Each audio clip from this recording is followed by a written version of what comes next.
Okay.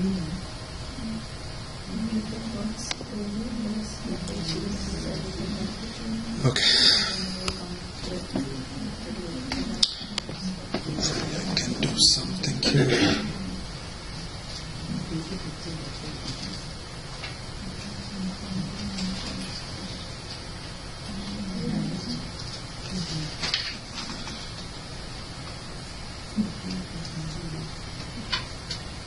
Let me start the recording also. Hopefully I have the video also this time. Okay. So what we did was yesterday we discussed about the requirements.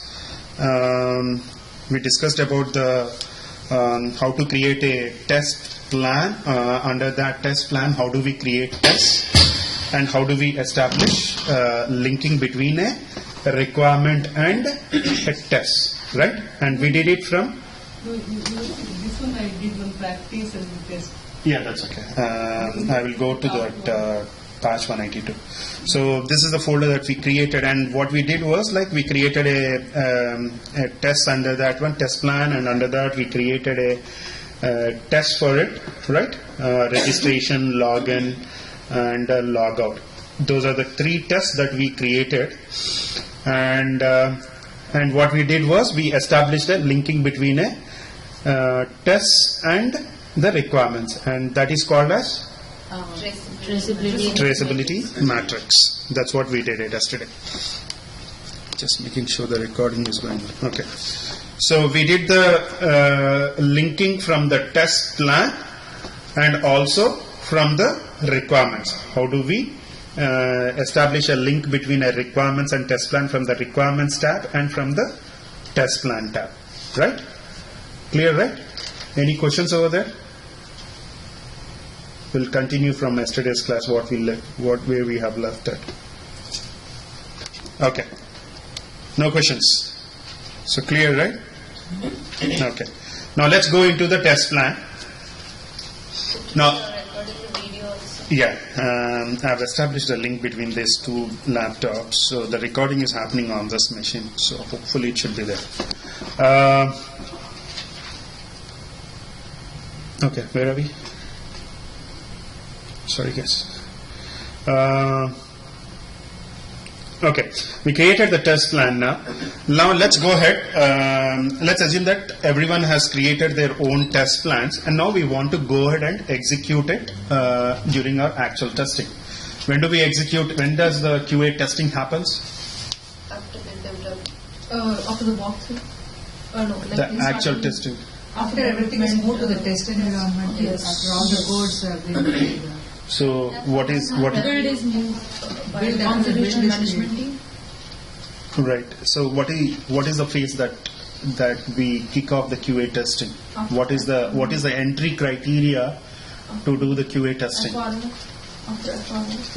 Functional readiness review plus there is another one thing. Development should do their unit testing. Unit testing. The development team should complete their unit testing. Then only the QA testing can start. Right. So, right. Functional readiness review should also happen. Along with that, the development team should complete also the unit testing.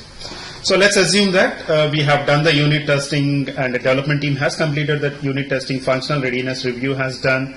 And QA team testers have prepared all these test cases, tests. That's what test plans they have prepared it.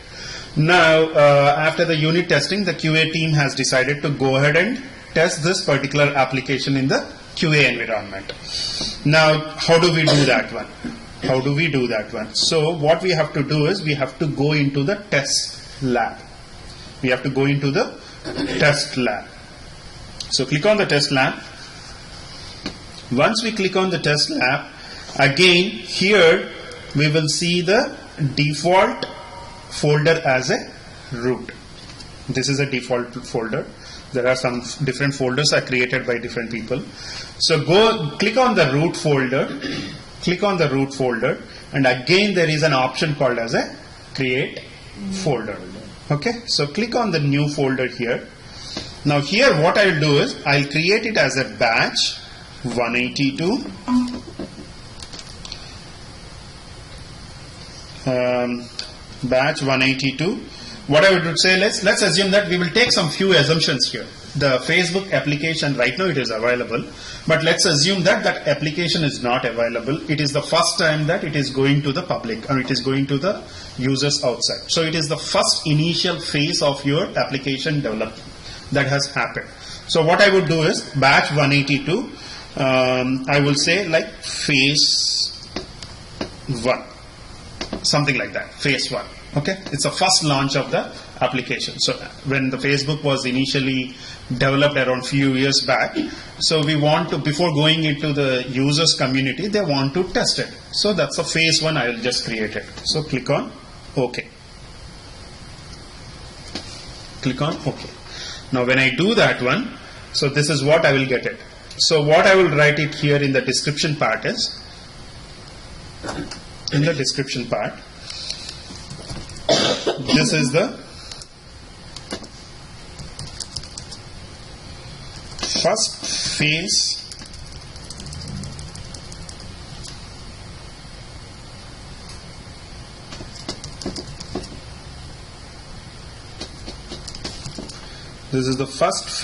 of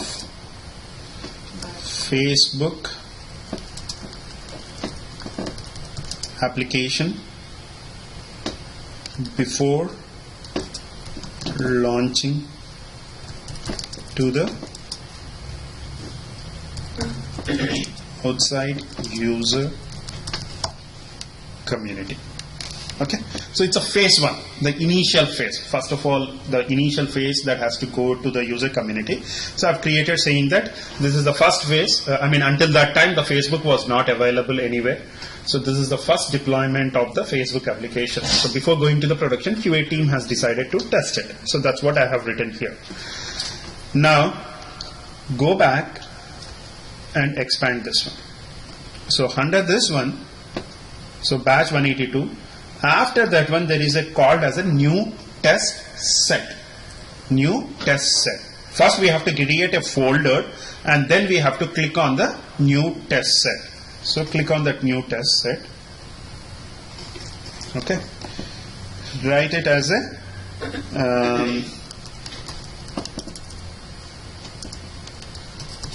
initial launch of Facebook application. I'll just repeat it again. Initial launch of Facebook application. Enter some details like open date, something, select some date, status, click on open, and say, click on OK. So that's what we get it here. Okay. Now here, after doing this one,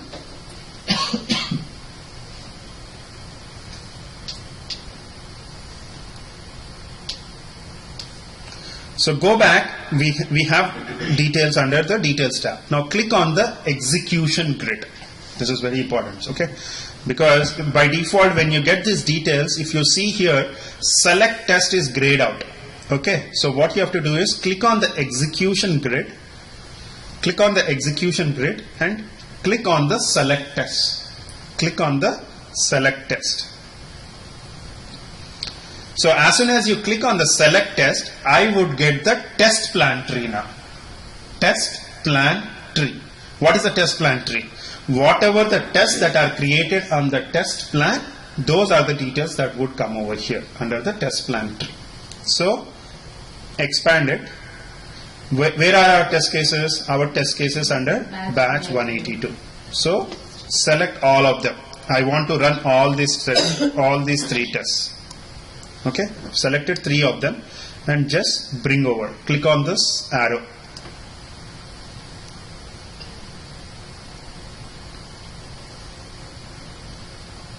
Okay, and then close it. That's how you will move all your tests from TestPlan to the TestLab. So if you take a look at it, this is a hierarchy. in the quality center, the quality ALM tool itself, it's a hierarchy. First is the requirements. You have to write all your requirements in the requirements tab. This is the requirements tab. And then the requirements tab is being updated or is documented, used by the business analyst or quality manager or QA lead, whoever does it. The QA testers would go and write all their tests in the test plan during the development phase, actual development that's going on, or the design phase. Once everything is done, the test plan have been created and the requirements are created, there will be a linking between the test plan and the requirements to establish the traceability matrix. So that's where it happens until the unit testing.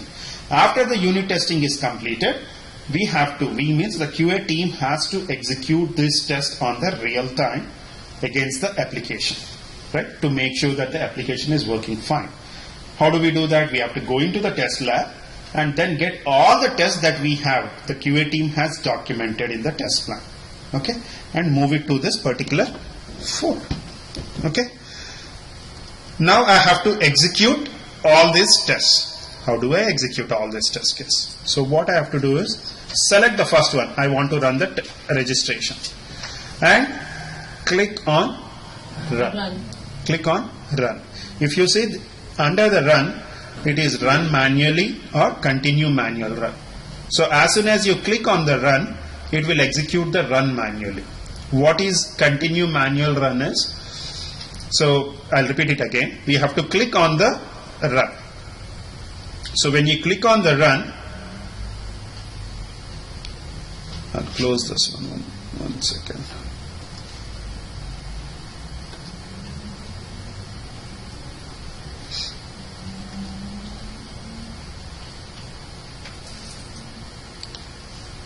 So when you click on the run, it will start from run manually. This one, the run manually.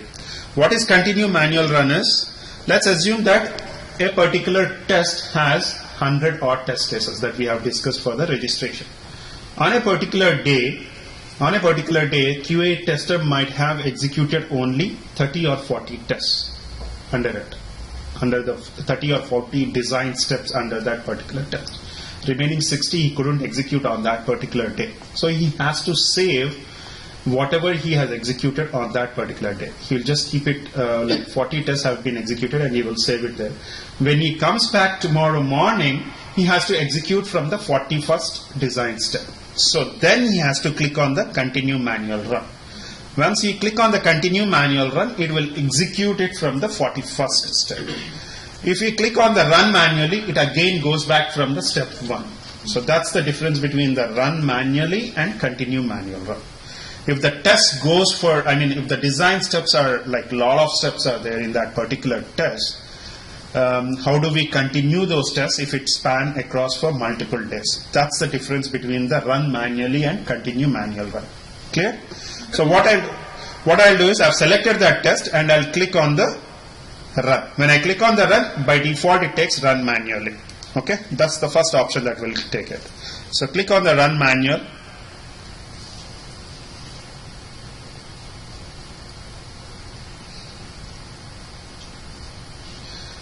When I click on run manual, it will open a new pop-up.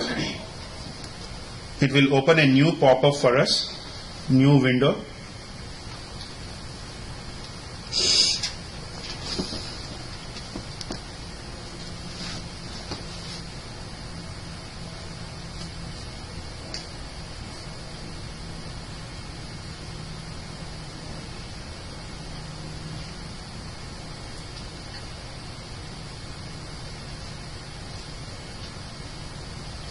I don't know what's happening over there. So when you click on run, that's the window that gets open. Now if you take a look at this one, it will give us the details of on which particular date this test is getting executed. What is the test set name? The test set name is the one that we have given here, initial launch of Facebook application. And what is the test details, like its a registration? All those details would be displayed over here. Now click on the begin run. click on the begin run. So when you click on the begin run,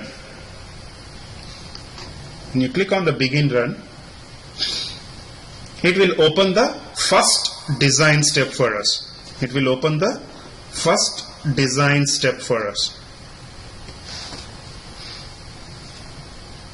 And what was the first design step in this particular registration test? Open a browser and enter www.facebook.com. So that's the first step that gets opened.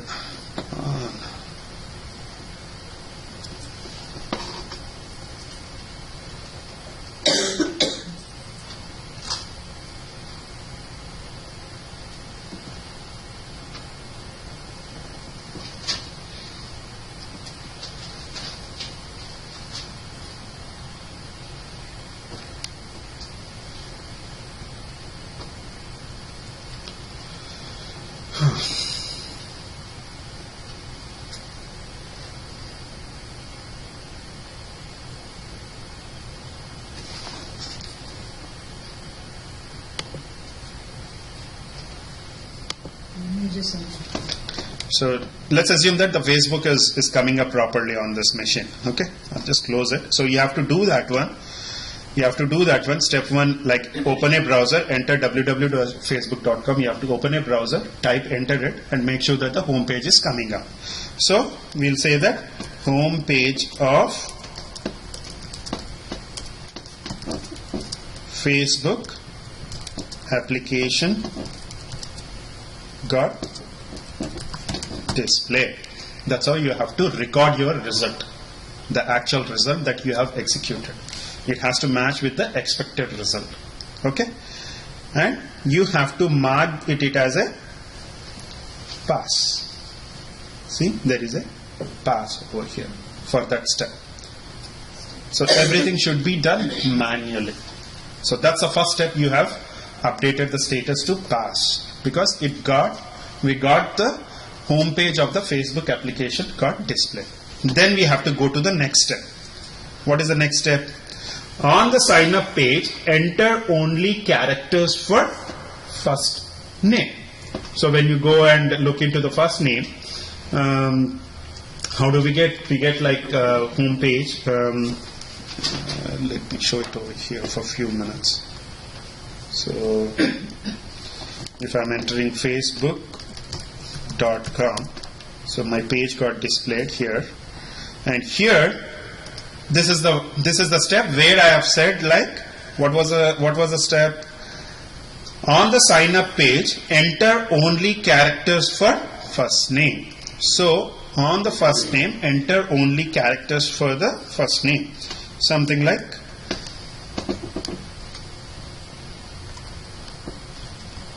batch user. These are all my characters. So when I go to the last name, the batch user should accept the first name details. We shouldn't get any issue. We shouldn't get any problem. So yes, it has accepted all characters, right? It has accepted all characters. So you have to go ahead and mark that or update the actual result. First name has accepted. First name has accepted all characters. Enter further. Enter. That's how you will write it, and mark the status as passed. Okay, and let's go to the next step. What is the next step? Next step is first name text field. Enter only numbers for the first name text field. Enter only numbers for the first name text field. First name text field should not allow numbers for first name. Should not allow. So let's go back and see if it accepting numbers or not. 1, 2, 3, 4, 5, 6, 7, 8. Is it accepting? It is accepting. So let's assume that the requirement is we shouldn't accept the numbers, but it is accepting. So that's a failure. That's a defect. It shouldn't accept the numbers, but it is accepting the application. So let's go back and update the result as first name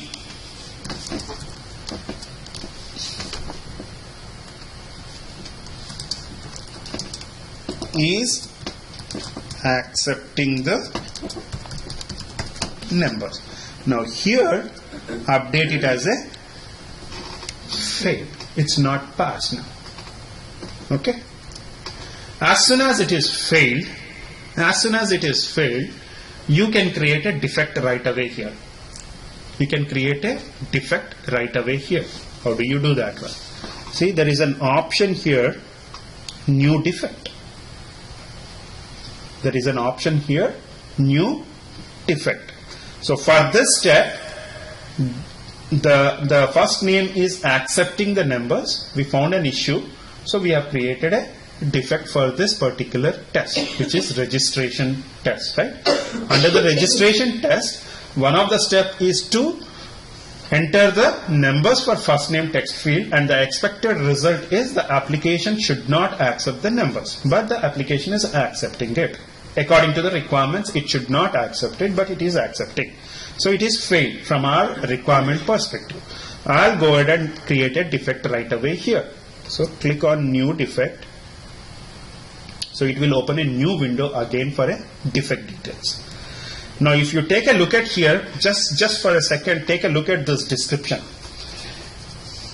The test set is already provided for you. What is the test set that we have created? Initial launch of Facebook application. What is the test? Registration. When it got executed, which is today, 9/23. Test parameters, which is failed against step 3. That's the step that got failed. What is the description? First name text field, enter only numbers for first name text field. Expected was first name text field should not allow numbers, and the actual result is first name is accepting the numbers. So everything that we have documented in the test, and while executing whatever we have documented against the actual result is getting populated for you in the defect details. It's pre-populating everything. That's how the linking happens. So go ahead and create a summary for this one. What is a summary? Just a header information for this defect. First name text field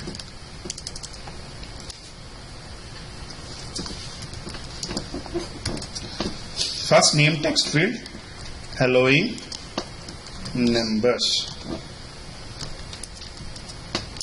as per the requirements. As per the requirements, first name shouldn't accept numbers. That's the defect summary. Shouldn't accept the numbers. Click on OK. Now here, before clicking on OK, you have to create some more details. You have to enter some more details. You have to update some more details. Severity. What is the severity? Detected by, it's already pre-populated. Who is the tester? Whoever is the tester, that gets populated over here, the tester's name. When it is detected. And what is the severity? Severity is, we have 5 different categories for severity. What is the severity? Means whether it is a critical case. Without that particular test case, or without that particular test, the application cannot be rolled out to the production. It's a blocker. It's a big issue for that application. Is it a big issue for the application? Do you think so? No. Because the application can still be functioning without fixing that particular issue. So you will always say that based on the severity, based on the criticality of that particular issue that you have found out, you will update the appropriate severity. I will say that it is a high severity defect. It has to be fixed, but it is not a critical defect or something that without that the application cannot function. It is not like that. The application can still be functional, but this is some high severity defect that has to be fixed. So are there any guidelines for severity level? Or Exactly. So when you work when you get into a real-time working environment, there will be a guidelines in the QA policy document saying that what kind of a defect should be entered a high, what kind of a defect should be entered a low, medium, and all those things. So it's prepared by your QA management team. So you have to read all those documents, and based on that, you will create the severity, assign the appropriate severity. So every project give the guidelines. Exactly. Every project will have that guidelines as per the requirements. So for now, let's assume that we have our own requirement guidelines. We say that it is a high. Okay. And actual fixed time. I don't know about this one. I'll not enter it. Assign to. I want to assign it to a appropriate developer. I want to assign it to a developer. So I'll assign it to Mike. Let's assume that Mike is a developer in my team. I will assign it to the Mike because he is the person who is doing the registration functionality development. I'll assign the developer's name here. Okay. And which closed in version. So closed in version would be updated by the developer once he fixes it. Closed means that's where he fixes the issues and says that this is closed in version. Which version? When this program gets deployed, let's assume that it is version 1.0 or version Facebook version 1.0 something. Some versions would also be created by the managers, the development managers and everyone. So you get the list of versions for your project. So based on that, you have to update that appropriate version. You will not create it. It's created by pre-populated by your QA managers and the development team. So all you have to do is you have to select the appropriate version against which this particular defect was created. So you will be updating it in detected in version. Right now I don't have anything over here because I don't have any version that is pre-populated. How we are going to pre-populate all these versions, I'll tell you once we get into the QC administrator tutorial. But here you will have the details over here. You can update appropriate version. You will have something like a version 1.0, version 1.1, version 1.2. So that's the version that you have to select it over here. It's not a mandatory field, but you have to select it here. Okay, that's all you have to enter. Who should be assigned to, and when it is detected, and what is the severity. Those are the mandatory fields that a QA tester has to be updated for that particular defect. Clear? Once the defect is assigned to the developer, it goes to the developer's mailbox saying that a defect was created for registration functionality by tester Krishna. Please take a look at it. He will also get that notification, the developer. Then he will go back and he will fix the issue, what's happening. He will say that, okay, probably he'll say that, yes, as per the requirements, the numbers should not be allowed, but we got a mandate saying that the numbers can also be entered. But that's something which we have to talk to the business owners, project managers, or whoever it is, then decide upon that one. So they will say that, okay, no, numbers should not be allowed. So this will be fixed by the developer, and he will say that closed in version, and he will update the status as fixed. He will update the status as fixed. And Developer get it through the email? Through the email, or the notification is through email. First is the email. Okay, and that's how you will create a defect. And if you want to attach any attachments here, any attachments means the exact screen snapshot that you have taken over here. You can take a screen snapshot of this one, .jpg, and you can attach that snapshot over here saying that this is the attachment. Here you can update some more details. Screen snapshot.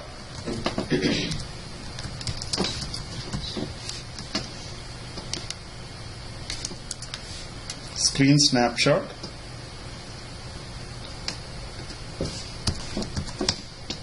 Attached, and click on OK.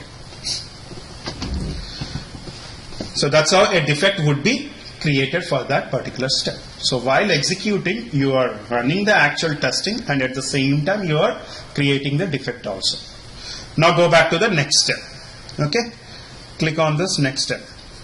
When the developer fixes the defect, we have to test it again, right? So you have to go back to a different version. We have to select a different version of it. Sorry, I didn't get that. When the developer fixes the defect, it will go to a different version. No, it should be in the same version, because that's the version that's going to the production, version 1.0. He will say that, or You might be correct. Probably a different version would be created, but generally it would be the same version. It has been detected in version 1.0 and we are fixing it in version 1.0 itself. So when we test it will be Version 1.0. And as you said that the application, the Facebook is on the first phase, so it is available as on the internet browser. Like if I'm working on some software application testing, is it available on the internet browser? Yes, it should be. I mean, that's how. Let's assume that this is your test environment. When you go and when the build gets deployed into your QA environment, this is not available in production. Production means users like us cannot access Facebook.com. Okay. Only the QA testers would be able to access Facebook.com on their QA environment, Okay. not from the production environment. Okay. So when you type www.facebook.com, it is hitting the test environment. Okay. And the test environment was got deployed by the configuration management team. Okay. So this is the application that you are looking from your test environment. Okay. So go back here. Next, what is the next step? First name text field, enter only special characters. First name text field should not allow special characters. So let's go back and try if we can enter some special characters here. Great.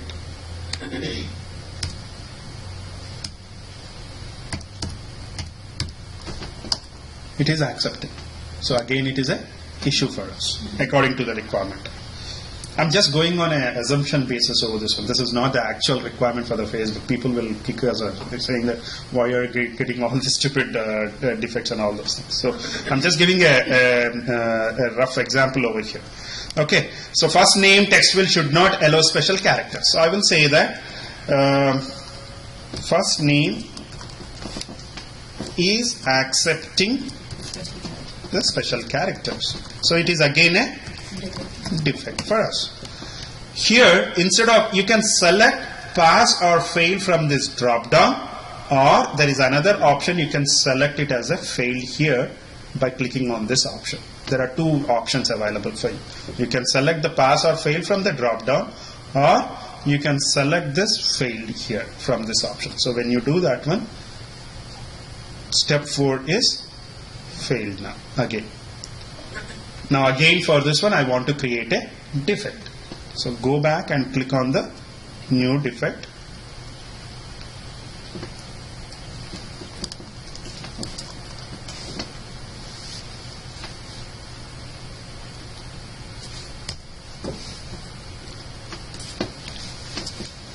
First name text field. First name text field.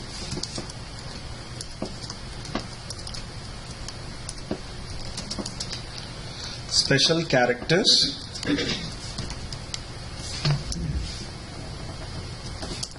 Special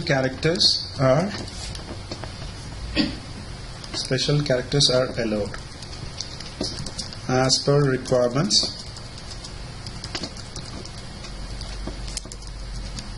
Special characters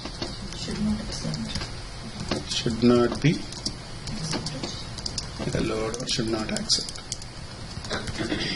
Should not be accepted or should not be allowed. And go back and I can assign a very high. I'll say that it's very high for now. Just for a different severity I'm providing it. And assign it to the again same developer. It is the same developer. So I'll just say Mike. Click on OK. And you can enter that like some screen snapshot attached. Something like that. You can update this details. Snapshot attached. Click on OK. So that's how you have to go for manual steps, all of them, when you are executing and update the status. Okay. So go back here. For now I'm just saying that I'll just say all of them to be passed for a few seconds. Okay. You're clear, right? Then we have to continue like all these steps and update the status. They might be failed over here, but I'm just saying that I'll just update it the past.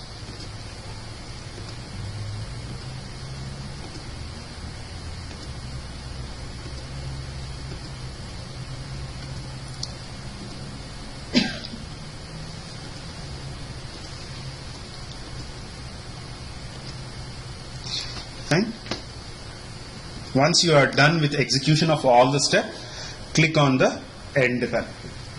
Click on the end run. So once you do that one, the first registration test got executed and its status gets updated as a failed. Overall the test has failed. Overall the test for registration has failed. Why? Because 2 steps were failed in that one.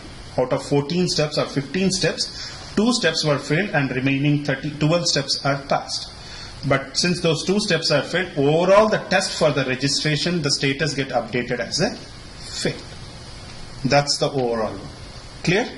So unless everything is passed, even if one is failed. Even one is also failed, the whole test will get status as a failed. Everything should be passed. So go back and click on this login again and click on run. I think we might not have any steps over here. A few steps might be there. So click on begin run. We have 3 steps. So I know about all these 3 steps. I will execute it.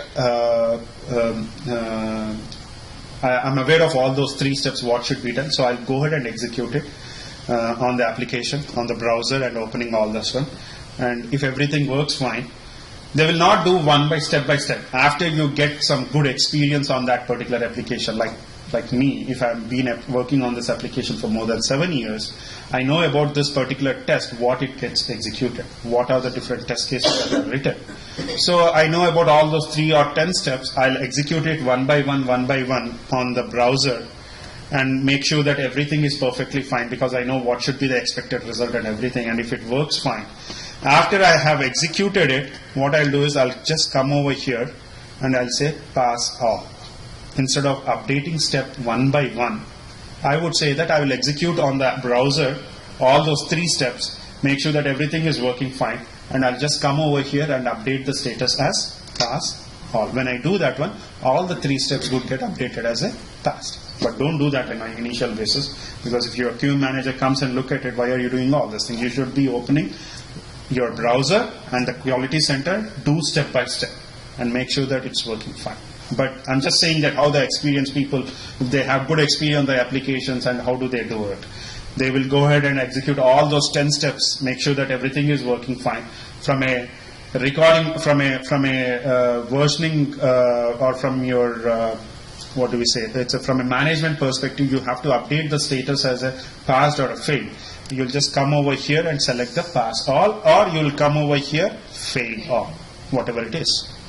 If it is only one step is failed, then definitely you have to go to the one step, which one is passed and which one is failed. That's how you'll update it. From a step-by-step updates or from a all steps updates perspective. Clear on this one? So this is passed. Once you are done with this one, click on end. So it is passed. For logout, I don't know whether we have created anything. Let's try to see. So click on run.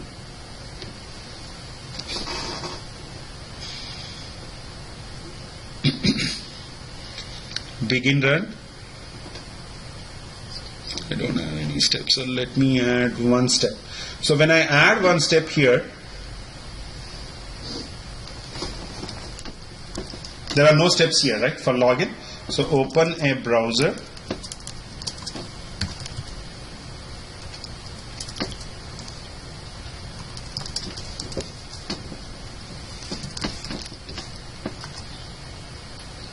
Enter www.facebook.com. Home page of Facebook application gets displayed. Home page of Facebook application is displayed, and I'll update the status as pass, and I'll add another. How? How I can link? I've already linked it. I've already linked it to the requirement. If you take a look, even if there shouldn't be any steps required to linking from the to the requirements. Yesterday we did this one. If you remember, I didn't record anything over here. if you go and look at here on the requirements, batch 182, login functionality, it is linked. That's why it is showing as a no run. So there is no need, it's not mandatory to have a step. But the test should be, it can be linked without any steps. But you have to create some steps over there later on, because that's how you will make sure that whether the test has been created or not, or whether it has been executed or not. But from a documentation perspective, first you have to create a test and you have to write all those steps and then establish the link. Yesterday I didn't create any steps, but I could able to establish a link between a requirement and a test. But take a look at here. When I have updated the steps over here, I'll add one more step here. Okay, I'll add one more step here. Click on log out. Application should log out.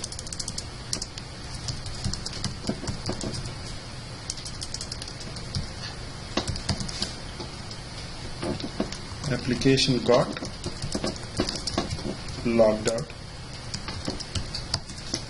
and mark the status as pass, and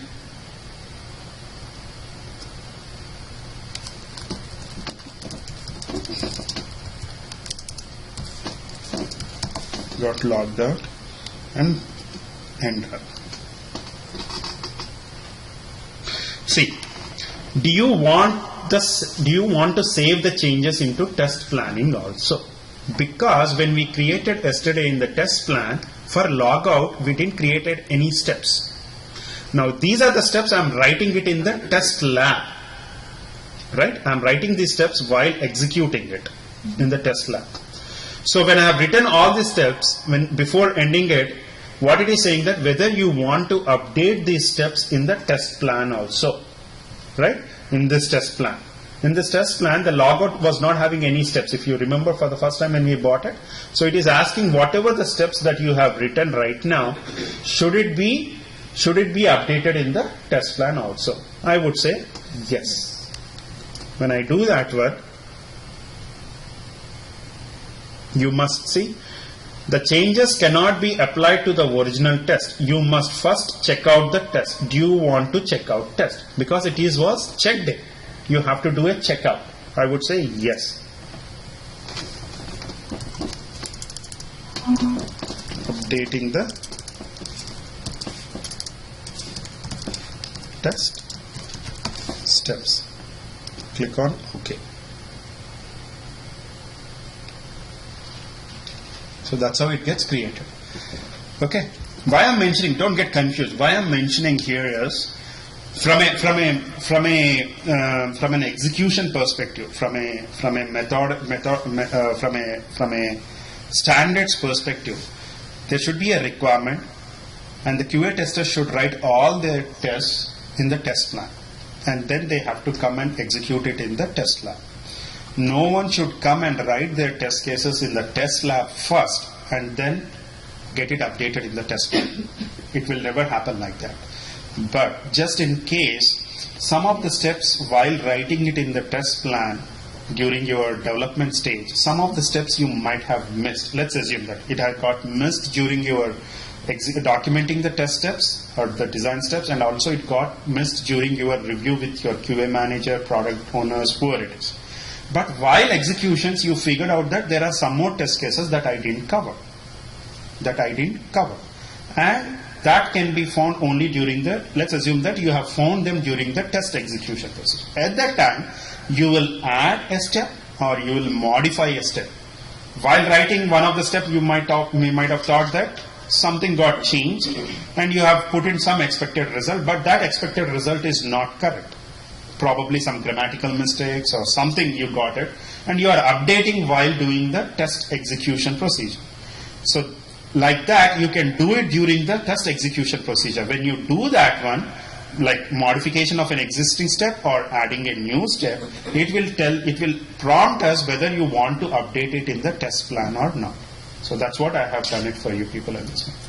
Addition of a new steps to the entire test plan should never happen from the test lab. It should always first prepared in the test plan itself. From the test lab, if there are any steps to be modified or to be added, can be done. And when you do that one, it will prompt you saying that whether you want to modify or add these steps in the test plan also or not. And that's what we have done it. Clear? So all these steps have been created like this. Let's see whether the test design steps are created in the test plan for the logout or not.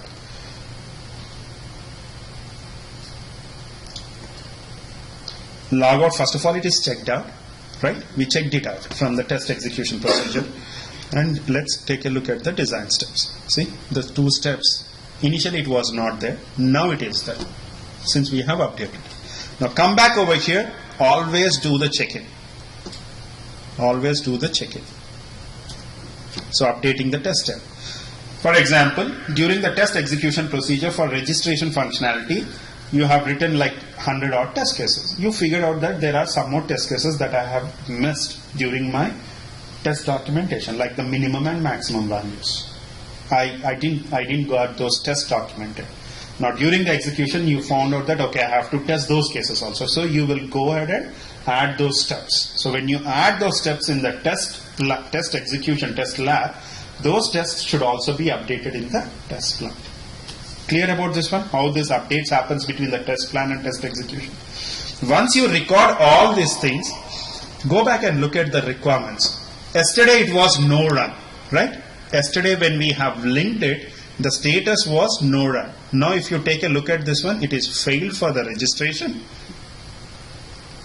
And for the login it is pass. And for logout it is no run. But it is passed also, right? It is not getting updated here. So you have to just go and click on the refresh. See, it is passed. If it is not getting reflected, you have to just go and click on the refresh. So from we have seen a requirements mapping, execution, while execution, how to create a defect, and once the test execution has happened, how the status of those tests gets reflected on the requirements. Clear about this entire cycle? Now once you have created the defects can also be looked into the defects tab over here. Click on the defects tab. See, registration failed. This is the first one that we have created. This is the one? No. These are the two ones that we have created, right? First name should not accept the numbers. First name text field special character should not accept the special character. So these are the two defects that can also be viewed from the defects tab. From the defects tab. So clear? All those dots are now you are connecting it. Requirements, test plans, linking of requirements to the test plan, execution, updating the status to pass or fail. If it is failed, creating a defects. Defects are linked to the test now, and those defect details are updated in the defects tab. Clear until now? And the status got updated on the request tab. Now the developer come over here, he will see this defect got assigned to the mic, and he will go ahead and open the defect. Let's assume that he worked on that defect. He worked on the defect, and he will say that I have fixed it.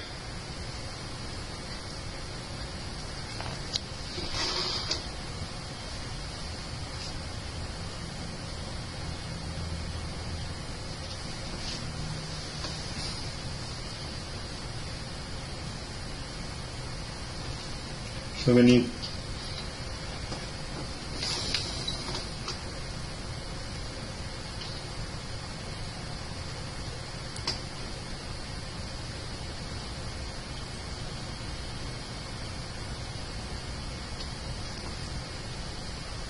see, the status is new, right?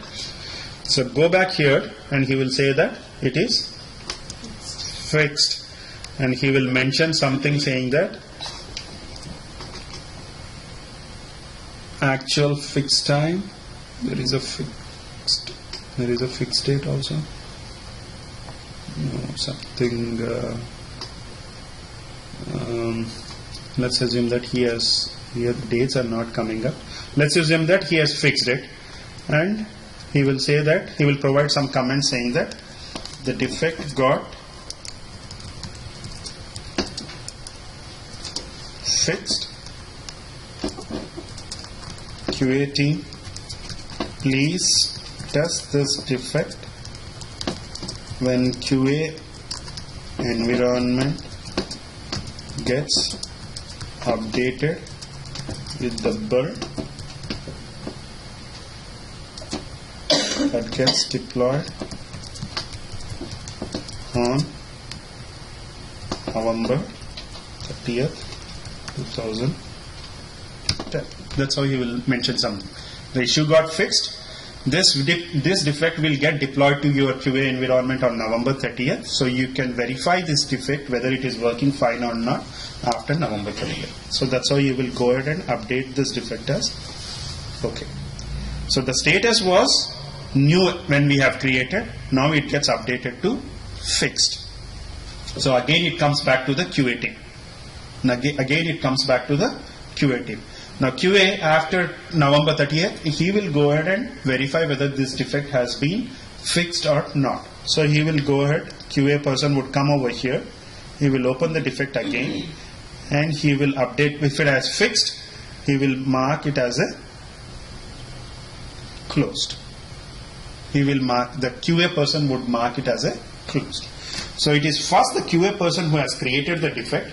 When he has created the defect, the status is new. Then the developer takes a look at the defect and he fixes the defect and update the status as a fixed. And then it comes back to the QA again. He will go ahead and mark, verify whether the defect has been fixed or not. Once the defect has been fixed, he will mark the status as a closed. And he will be... For That's that to you run can it go before that. Yeah, you have to go ahead and update. You have to go and open TestLab the and then again done the whole thing. Facebook.com, and then here he has to enter all those numbers, and it should not allow the numbers. So the developer will be able to access all these, Defect? all these through from the whatever the QA team can access, the developer will be able to access all this also. You mean this tool? He will get this. Yes. I mean, this tool will be given access to not only to the testers. The developers would also have it, because the developers would also be included in this list who are all there. So entire project team would be there. It's the developers, QA testers, project managers, product owners, QA managers. Everyone will be there. Everyone will take a look at what's going on. So he will come back here, and the QA person would update saying that the defect got fixed, and he will mark the status as closed and click on OK. Once he does that one, the status is updated to. So this bug fixing will be done at the developer's environment or QA environment?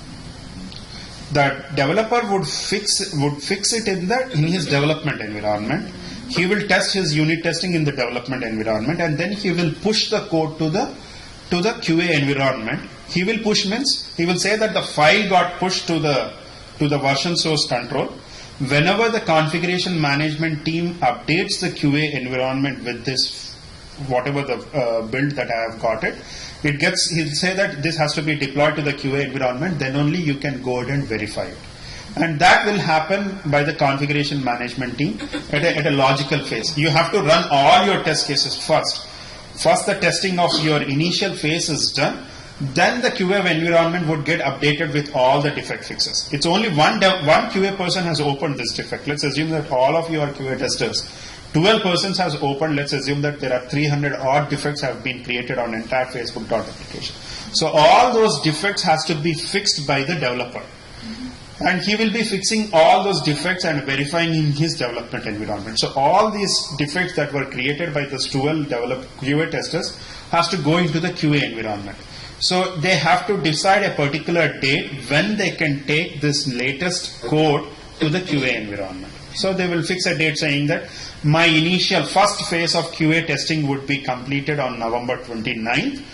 December 1st is the date that we can accept a new QA build in our QA environment, so that QA can re-execute all those test cases. They cannot they cannot go ahead and decide, today I have opened a defect and developer came in and fixed it, tomorrow it gets deployed to the QA environment. It cannot happen. If you do that one, whatever the change that was done by the developer, it might impact another functionality. It might impact another QA tester who is doing the testing. So they will not take those changes like that randomly or like on a demand basis. They have to decide the dates when initial QA build would be deployed. November 1st they have deployed it, and they have given 4 weeks of time to the QA testing team to complete first round of iteration of their testing. After that first round of iterations, how many defects they have opened it, all those defects needs to be fixed by November 30th, and December 1st there will be another QA build would happen, and from December 1st late in the afternoon or December 2nd again QA would execute the second round of iterations. Again they will re-execute all those test cases again and make sure that everything is working fine. They will verify all the defects that were created, whether they are fixed or not. If they have fixed, they will mark it as closed. If they are not working fine, what they will do is they will come back here. Even after fixing, the developer say that it is fixed. If it is not working, they will say that rejected. They will say it is rejected, or they will say it is reopen. They will reopen it. The developer would think that he has fixed it, he has verified it in the development environment, and he marked it as a fixed. When it comes to the QA environment, while QA is doing the testing, the defect is still not working. Still it is accepting the special character. So he will say that it is rejected. First he will say the rejected, and then he will mark it as a reopen, saying that though you are saying that it is fixed, in QA environment it is not working. There might be a number of reasons. Whatever the changes that he has put in 3 lines or 4 lines of code, he might have forgot to check in his code. He might have forgot. Check in, right? That's what we discussed. Check in. He might have forgot. The changes are there on his local machines, but it is not is there in the version source control. So those cases can also happen. I've given a lot of details in a span of 10 minutes, but what I'm trying to say is the testers would go ahead and test it. They will create the defects. The status would be new. It goes back to the developers and inbox. They will go ahead and work on those defects, fixes those defects in their test environment, in their development environment, and they will put a date saying that when this fix can be verified in your QA environment. QA comes back. First of all, they will execute all the iteration 1 of their testing, whatever the schedule that has been laid out. And once that is done, all the defects that are fixed again comes back to the QA environment, and they will re-execute all their test cases in the iteration 2. Clear about this cycle that happens? While doing this one, so it's a multiple steps, multiple activities going on simultaneously. You are executing your test case, you are marking the status as pass or fail. At the same time, you are creating the defects. The defects are going to the developers. They are fixing the defects. You are you are again continuing with all other different test cases. Let's assume that there are 30 different functional areas have to be tested. And for those 30 different functional areas, we have created, let's assume, 100 different tests under the test plan. Click on cancel. Test plan. Right now here for batch 182, I just have only 3. For 30 different functional areas, let's assume that I would have like 100 different tests created, which has to be tested by these 12 testers. So they have to execute all those 100 tests. Each test might be having probably 100 to 200 steps. So that's the plan that would be designed by your QA manager. 100 tests to be executed by the 12 QA tester, it would take 4 weeks of time for iteration 1. So they have to execute it, the QA tester go ahead and have to execute it, mark the status as passed or failed. They have to do everything that will be scheduled for 5 weeks for all those 100 tests. That's how a project would work on. Every day when they execute it, next day morning, if you are working in agile environment, next day morning you have to give your status. You will come and give the status to the developers and testers saying that I have executed 40 design steps of registration functionality yesterday, and I have created 3 defects that are assigned to Mike. And Mike would come and say that, okay, I got those defects, I'm looking at it in my development environment, and I'm trying to see if I can replicate that issue in my development environment. That's how the status would be provided in the stand-up call. That's the major activities that would happen in a project where you people or developers would get involved. Clear? And this would go for a couple of months. This would go on a iterative fashion until and unless you are clear with all critical issues before it is going to the user acceptance testing or before it is deployed to the production environment. Clear?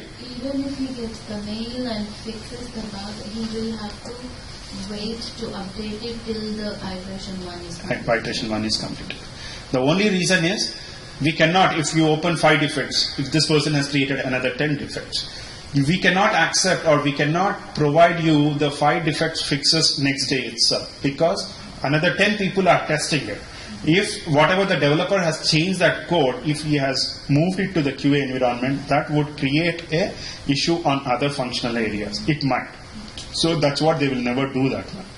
They have to, they will provide some mandate saying that no changes would be introduced to the QA environment from November 1st till November 30th.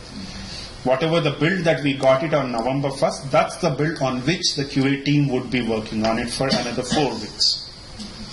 And again they will get a new build on the December 1st. Clear? So every day they have to come and check in, check out over here on the status of the registration. Like today they are working on the log or they find a defect and again I want to check today. We will do the check-in again? No. Check-in will happen only when there are some new steps to be added. Okay. Not about the status. See, the status would get always updated over here, whether it is passed or failed or nothing. Only when there are some steps that you have missed, you will go ahead and update it.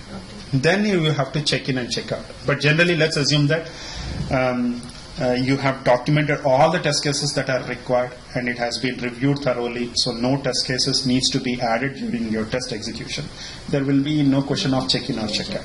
Only the area that you will be working on is the test lab. Yes. There will be like on this initial launch, there will be 100 tests listed down over here, all the 100 tests. And that gets assigned to the different testers over here. Here we are seeing Krishna over here for the first 3. For another 3 it would be probably you, and for another 10 that will be another person. So those people would get listed out over here. And QA manager would come and look at every day morning, okay, out of 100 tests on November 2nd, probably around 20 tests are getting in progress that are getting executed. So he will take a look at this by looking at this test lab. See what's the progress over here. Okay. Clear?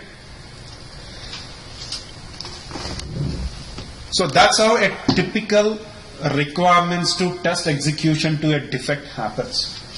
Clear until now?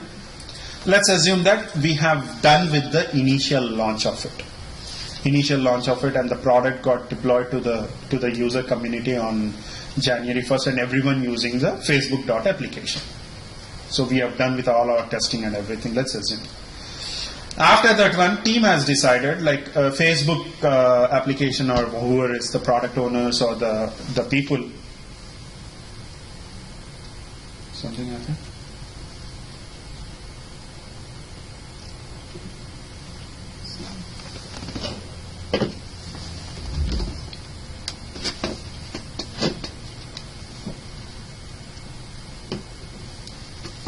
Something went down.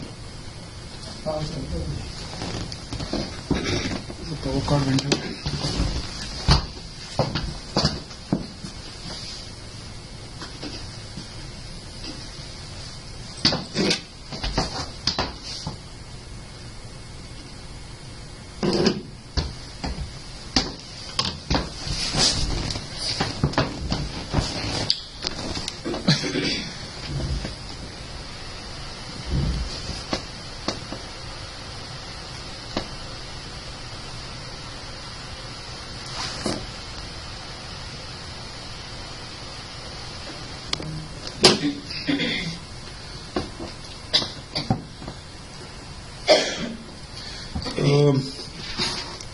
Let's assume that this is the batch 182 in phase 1. Okay, During the phase 1, we have launched the Facebook application. We have tested everything. All those, let's assume that all those. Stand up again.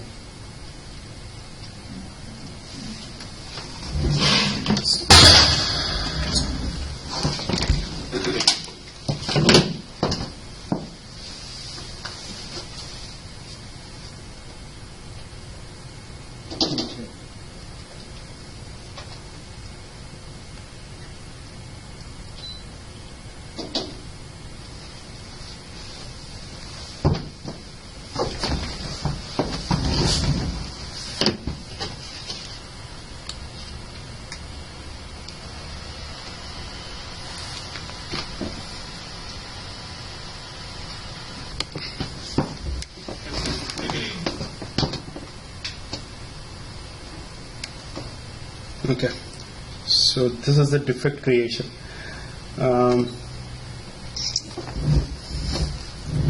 This is the test lab. Now in the test lab, this is the phase 1. Okay.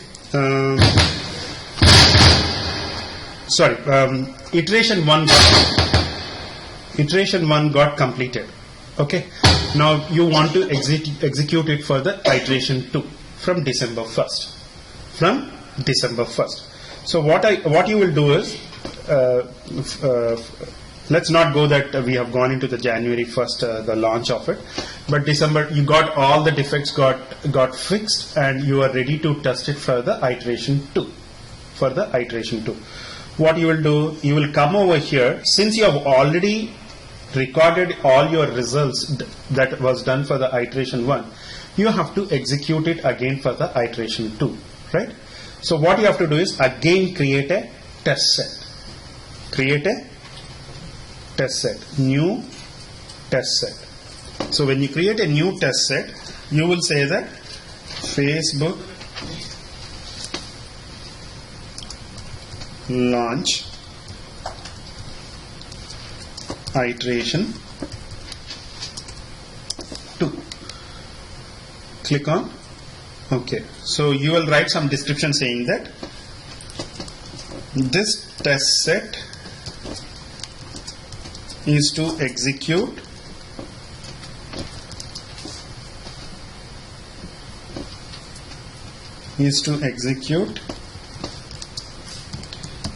tests for iteration 2.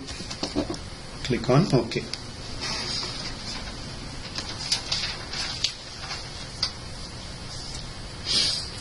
So the application is already launched? No, it's not launched. What I'm saying is November 1st to November 30th, we are in phase iteration 1 procedure. From iteration 1, we have executed all those 100 different tests and we have created some, say, 350 defects.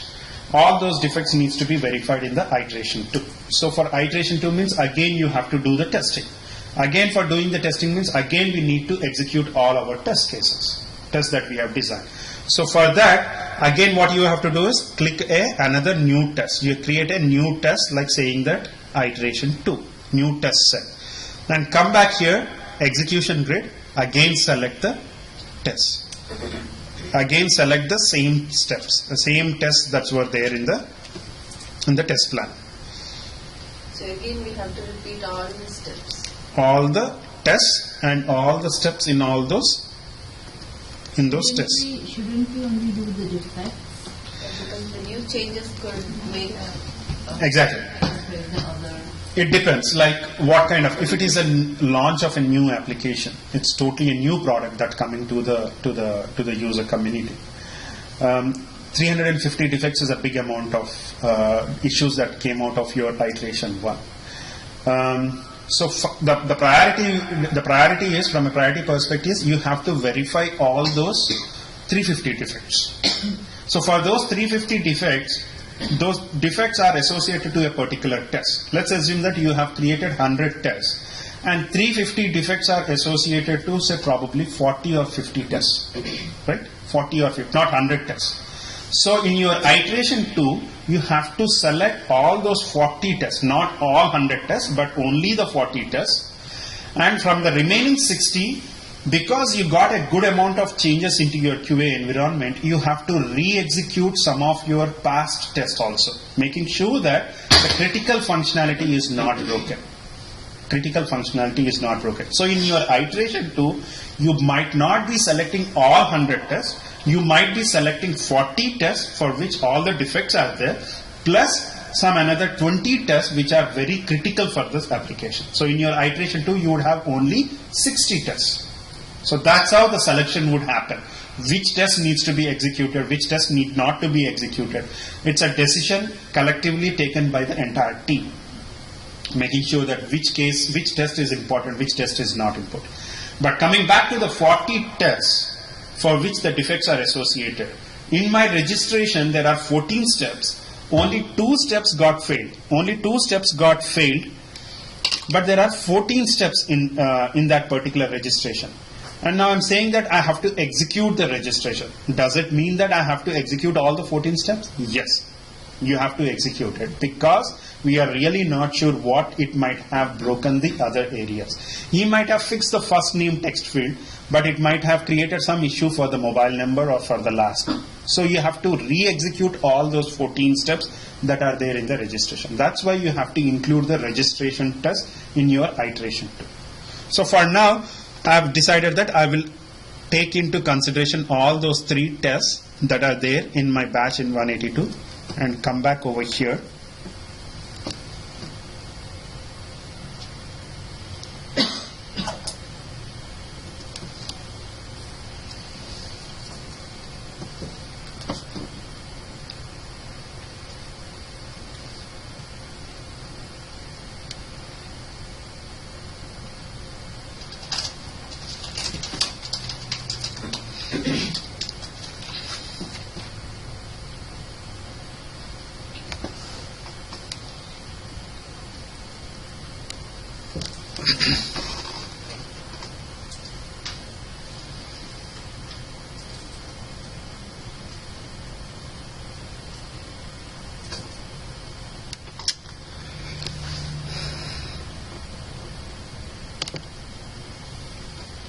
So we talked about the linking between the testing the requirements. Now there is an option called as a test configuration. Test configurations. There is a tab which is a test configuration.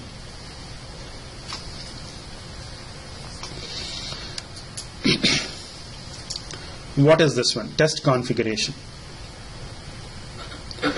For example, you want to verify your Facebook.application on multiple browsers. On multiple browsers, which is Chrome and Firefox and IE. But for all of them, you have written only one test. For all of them, you have written only one test. But it has to be executed on multiple browsers.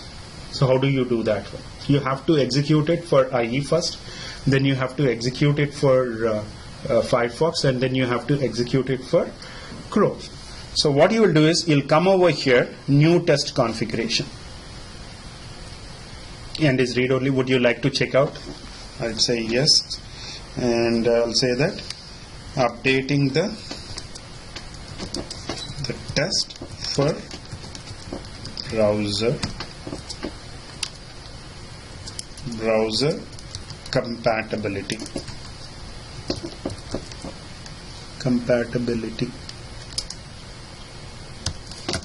What we are saying that I'm making sure that these test cases are valid for different browsers. So click on OK. So it is checked out now.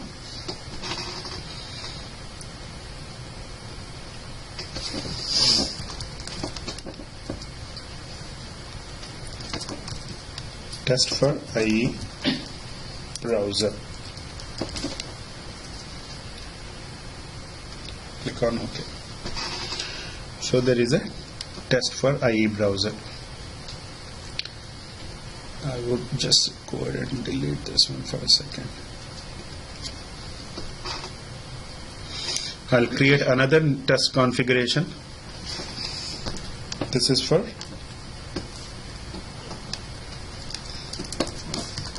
test for Chrome. Click on OK. You'll be testing every test case in every browser.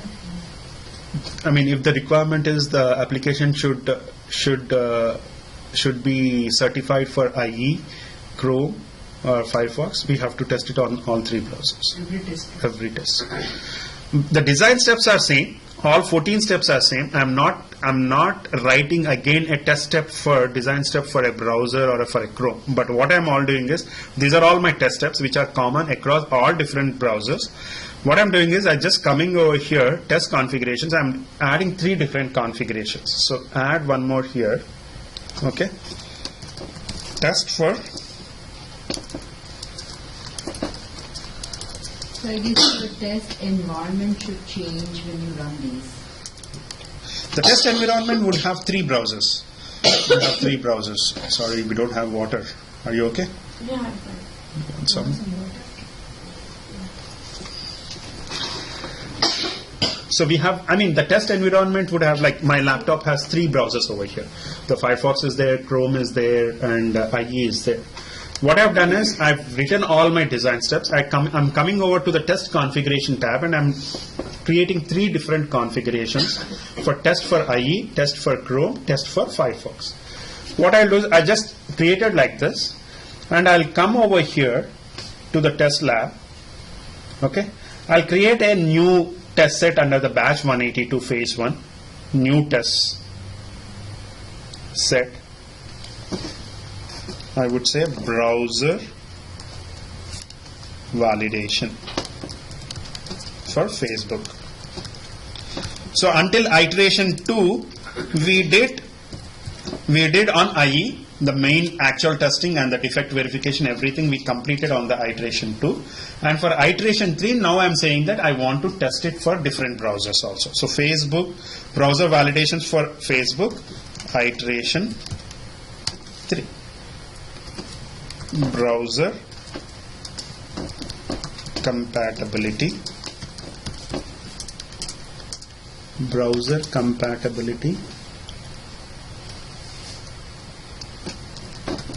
testing. Click on OK.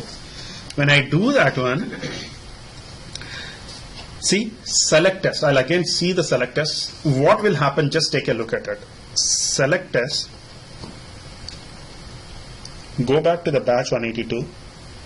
I've created the test configuration only for the registration. I didn't do it for the login and logout. I will just select the registration. When I bring it over here,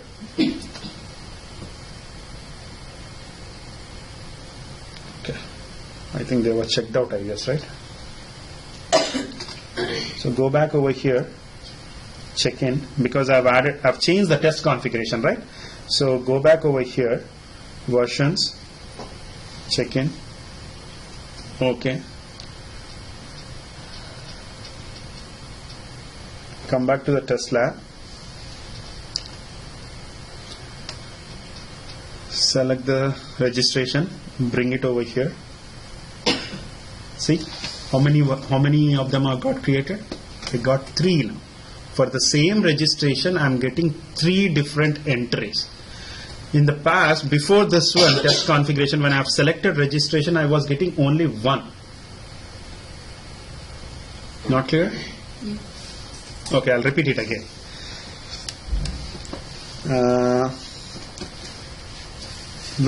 Let me go ahead and delete this one.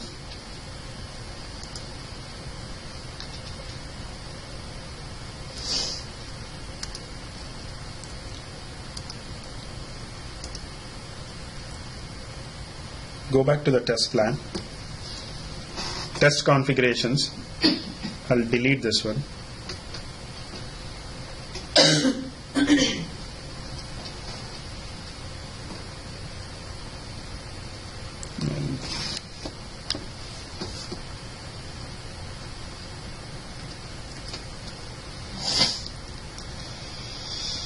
Go back here, versions, check in. Click on OK. I don't have anything in the test configuration. I have just written the design steps. That's all I have done it. Okay. Now when I come over here, TestLab, in the browser validations for Facebook iteration, if I select the registration, I'm selecting only the registration, only one test. When I selected it and bring it over here, how many rows that are getting created in this particular table? Just take a look at it.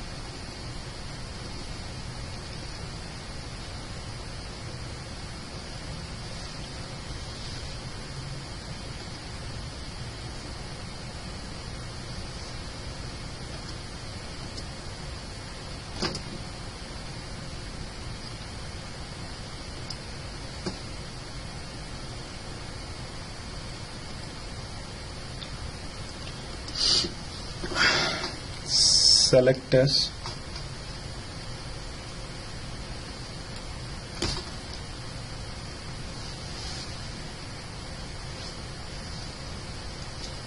Why is it not coming down?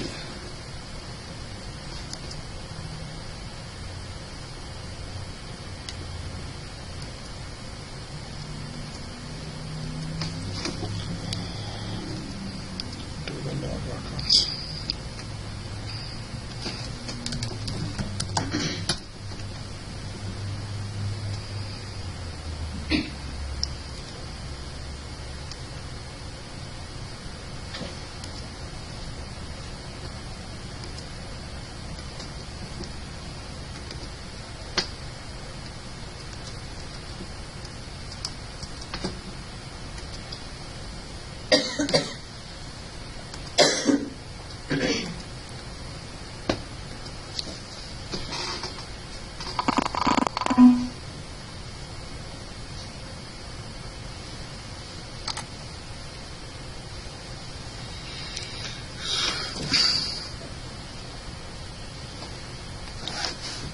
Tell me how many iterations you have in the test. There's no hard and fast. It all depends on the project schedule and everything.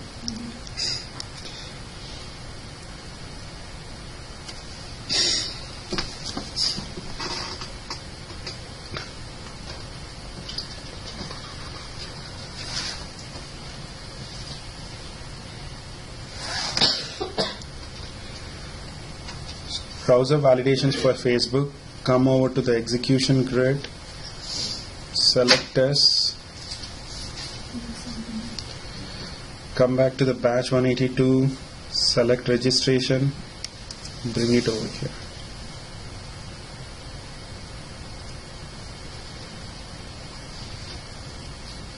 Why is it not coming?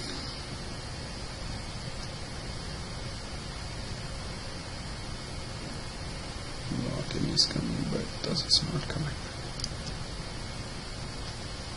No results found.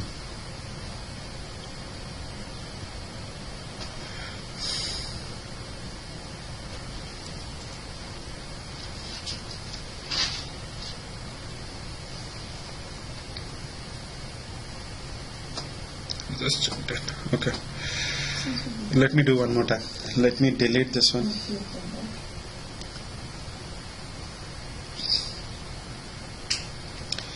I'll come back here. I'll create a new test set. Browser validation. Validation. Iteration 3. Click on OK. Browser validation iteration 3.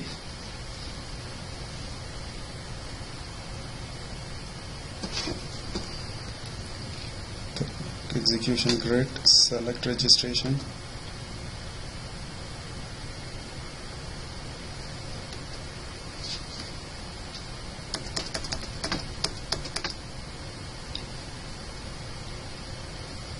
Something gone wrong.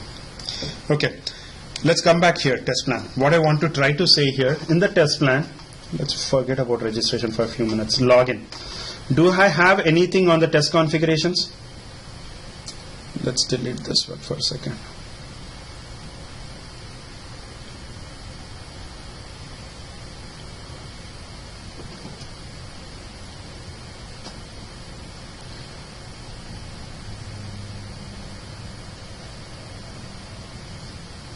create a new one.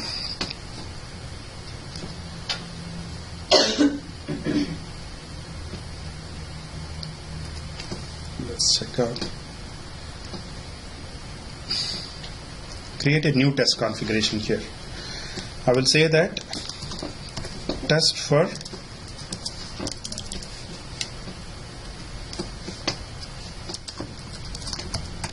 IE. Click on OK. Okay. Add another one.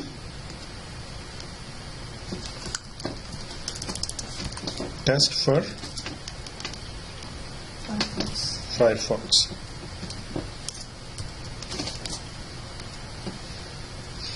And whatever the first one that we have executed, let's assume that let's change this one to Chrome. Test for Chrome. Click on OK. So whatever this one was there, the login.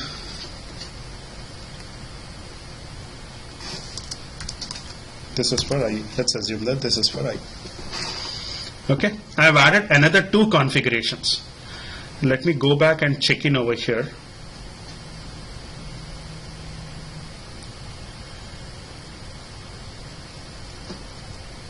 And for logout, how many test configurations I have it? Only 1. Just take a difference between these two. Login, how many configurations I have it? 3.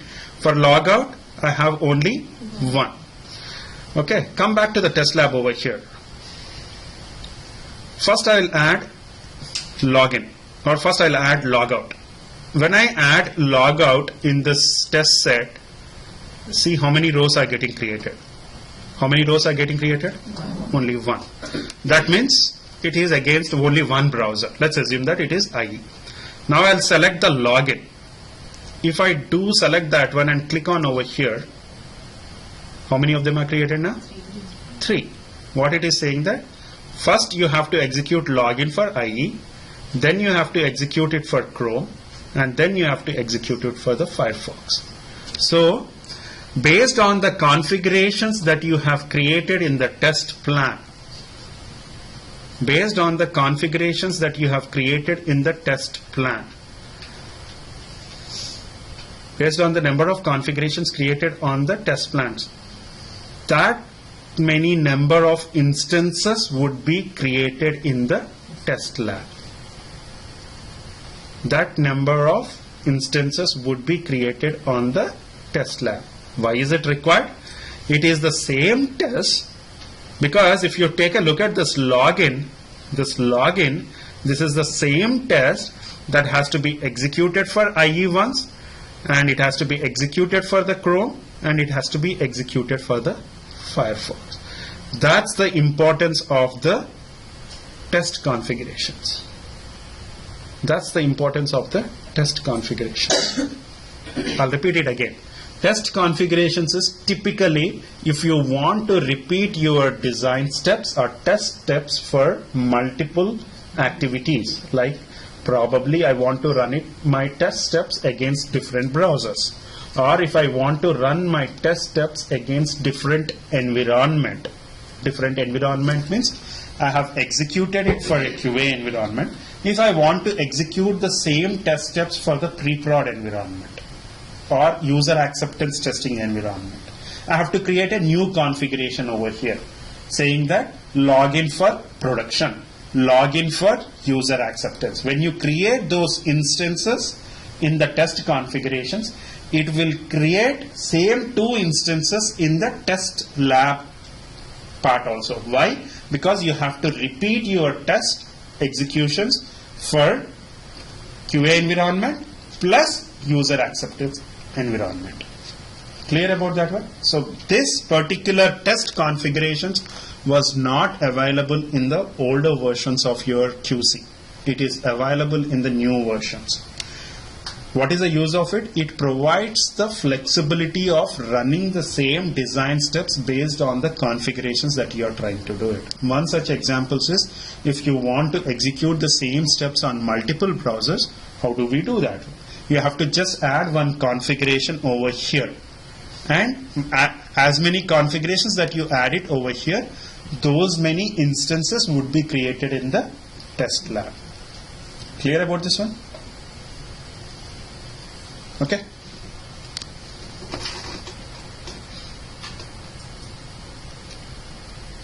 I'll stop it here because I'll have to add some more details over here, parameterizations, but I think if I go ahead, it might be out of your, you have to repeat it again, I guess. But I guess, are you okay now? Is it okay?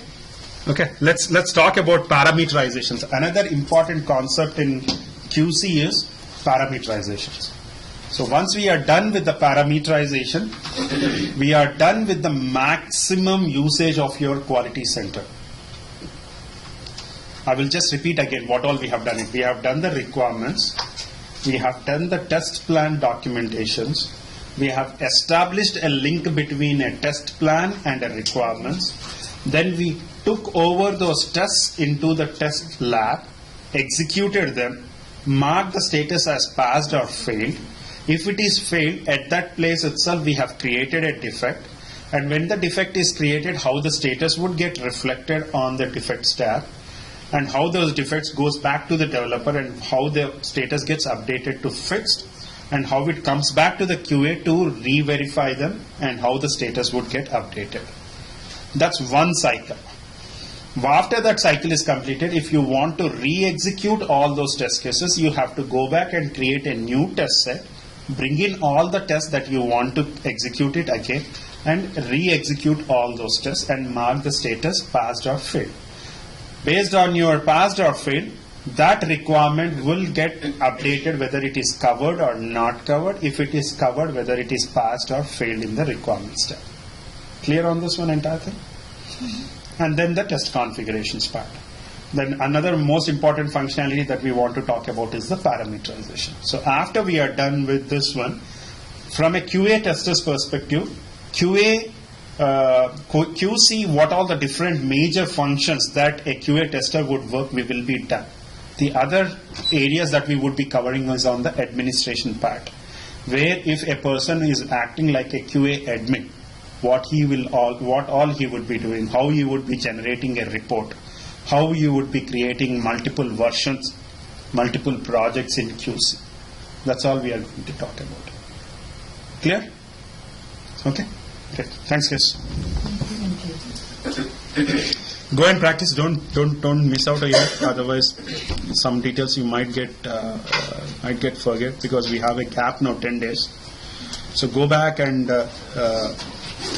for now, work on if you are comfortable with the Facebook, work on the Facebook application, writing the test cases in this one. Otherwise, I would always suggest, for your initial exercise, I would always suggest on this one, krishnatraining.com.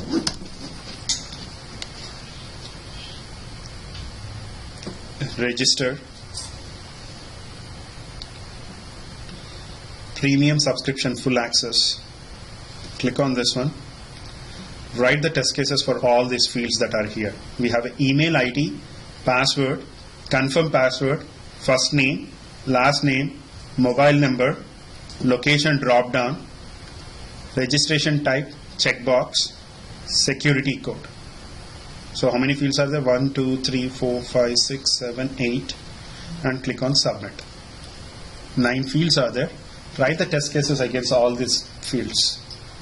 Whatever we have done yesterday, since we just saw, so in case like we forgot something, so how do we? Which one? Yesterday's work, like yesterday's class. Yesterday we worked on the Facebook, right? Yes, Facebook. You can, if you want to write it on the Facebook, also Facebook. That is okay, but like we just saw you doing all that. So somewhere we forgot, like, okay, here we have to click, here we have to click, or new run, or this. So we don't have video for yesterday class. Actually, I saw it in the Krishna training website. There is a video class put by Krishna. So for the QC it is available. But I didn't get the question, sorry. Let me stop it here. No, actually, like, I understood.